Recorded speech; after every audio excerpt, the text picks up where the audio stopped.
Hey, it's Phil Wade from Dalton Wade Real Estate Group, and today this is a training for new agents on how to show a home.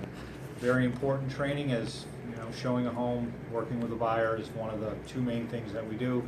We help people find and buy homes, and we also help them sell homes. So today we're going to talk a little bit about working with a buyer, what to be thinking about, what you need to do. And then this video should be watched in conjunction with the PowerPoint presentation on showing a home. So the first thing you're going to want to do once you have a buyer client, you want to set up showings for that client. You want to make sure you do that typically more than 24 hours in advance of when you're going to be taking them out. Sometimes, many times, properties have tenants and there's a 24-hour notice requirement. So if you're setting up showings for tomorrow and it's less than 24 hours, there might be a great property, but you're not going to be able to get your client in there. So get everything set up 24 hours prior to your start time with that client. The other thing to do is map out your properties. You want to be going in a logical manner. You want to start here, go here, and end here. You don't want to start here, go here, come, you want to have it in a logical manner. Typically a showing, you would think it might take longer, but I allocate 15 minutes per house. Especially the first time you're working with someone, different buyers look at houses in different ways. Some are a little slower, some go through them very quickly, but generally speaking, 15 minutes per house is a safe amount of time, and then you want to add in your travel time between homes. Typically, if you have to take someone out, which often happens a second or third time, then you know how they look, and then you can allocate the time accordingly. Making the appointment. So you're going to look up the listing on the MLS. You're going to look up what the showing instructions are. Sometimes there's an automated system called Showing Time, where everything can be done through that if the listing agent is coordinated and uses Showing Time. Not all agents use it. Then what I do is I text them, I call them, and I email them. I try to hit them 3 ways to get that showing confirmed. All your showings, just like when we talked about in the office policies and procedures, all your showings have to be confirmed. You can't just show up. Now, for instance, you allocated 15 minutes per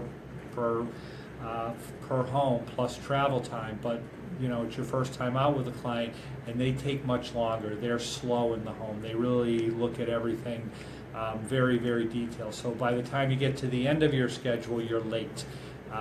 And now you need to call the listing agent and let them know you're running behind. You're still coming, but you're running behind, but you're going to be there. Now, typically, you want to give a window, so you're going to be at that property between 1:30 and 2, usually a half-hour window. That does allow for some, things going slow, your client being late. Anything can happen, but if you're not running on schedule, let the listing agent know. Before the appointment, you want to review the MLS just to make sure as best you can you understand it. Print a couple copies of the listing sheet so you can give one to your client and you have one. Dress professionally, especially if it's your first time. There's a video in the advanced training section that talks about your first meeting with a buyer and what you need to do that. You want to watch that. You want to make that great first impression, so that you keep that client. For that first property, because you're always usually going to meet them at that first house, get there early. Open up the house, look around. Oftentimes, buyers think you know everything about that property, even though you don't. If they do ask you questions and you're not completely sure, just say, hey, I'll get back to you on that, and get back to them and follow up with them. What to bring with you, obviously the copies of the listing, maybe a contract. Typically everything's kind of done electronically, so that one might not apply. A flashlight, in case there's no power in the house and it's starting to get dark, you can still look around. When you arrive at the showing, greet the clients, let them into the property, and give them a copy of the listing. Okay, now we're getting into the meat of it. So, a lot of times people think as a real estate agent we sell properties. My philosophy and the company's philosophy is that we don't really sell. We're more of a consultant. You know, your client is going to see the good. They're going to see that beautiful new kitchen. They're going to see those nice bathrooms. But what they might not see are some of the flaws in the house. Now, if you think about it, what's going to happen if we were to jump ahead, right, and that you were able to write a contract and the contract got accepted, what happens after that? Well, what happens after that is the home inspection, right? So home inspectors are very, very thorough and, you know, really tear the home apart. They're going to point out everything wrong with that particular property. Now, some things you're never going to be able to see. You know, there may be, you know, something up in the attic or something in the crawl space that's an issue. So you're not going to go up in the attic and walk around. You're not going under the house as an agent. But as an agent, what you are looking for is, you know, the big ticket items. The first one we're going to talk about is the roof. So roofs, you know, again, the more homes you look at, the better you can be, but typically you're able to see, okay, how old is that roof? What's some signs that a roof is starting to get old? Well, some signs are there's discoloration. Some of it looks one color. This is on a shingle roof. Some of it looks worn, and that causes the discoloration. Another sign of an old roof is the tiles, the actual shingles start to lift up. That's, again, another sign that the roof is getting old. Typically a roof can go anywhere, depending on the size of the home, from $6,000 to $10,000. It's a big ticket item. So think of it like this. Your client loved the house, right? And you put it under agreement with them, but then you didn't really point out the roof to them. The home inspector tells them the roof's got 2 years left of useful life, and now they don't have an extra $6,000 or $10,000, and the deal falls apart. So you want to be showing them all the big ticket items, and we're going to go through all what they are. In addition to the big ticket items, you're also looking at the house in terms of you know, what the house is worth, right? So you know, the outside of the home, you know, how the home flows, the driveways, the walkways, the yard, all kind of come into play to what's the value of the house. So sometimes, and this is the same if you go on a listing appointment, right? You're on a listing appointment and the home seller wants to know, what do you think the house is worth? Well, their house next door to them just sold for $300,000, but it's got a brand new roof, brand new AC, brand new windows. Everything in that house is brand new kitchens, baths, everything is brand new. The house they live in, nothing is new, everything is older, so that house is worth significantly less. And so you're kind of looking in terms of, okay, what's the value of the house, and then, you know, you're trying to point out the flaws in the home so that when and if the buyer wants to put the home under agreement or write a contract, as much they're as knowledgeable about that house as humanly possible. Other big ticket items are the air conditioning system, the AC. So you're going to want to look at the compressor and the air handler within inside the home. Again, if they look old, they usually are.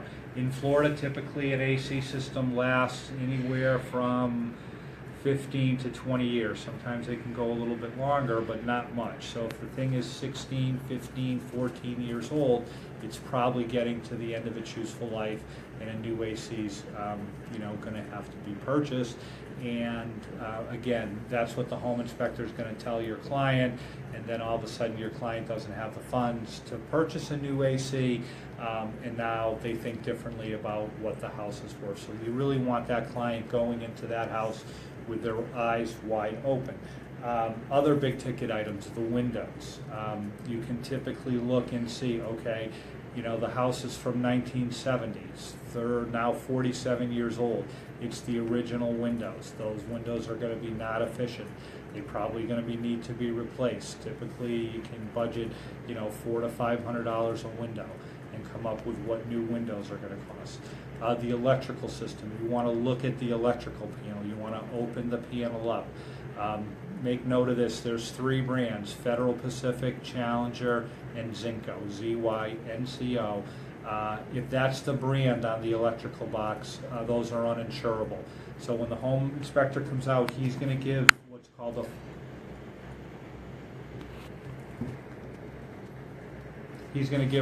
4-point inspection, which is going to help your client get insurance on the property. So if the home is older than 30 years, the inspector is going to give a 4-point, and then it has to sort of meet certain criteria for them to be able to have the house be insured.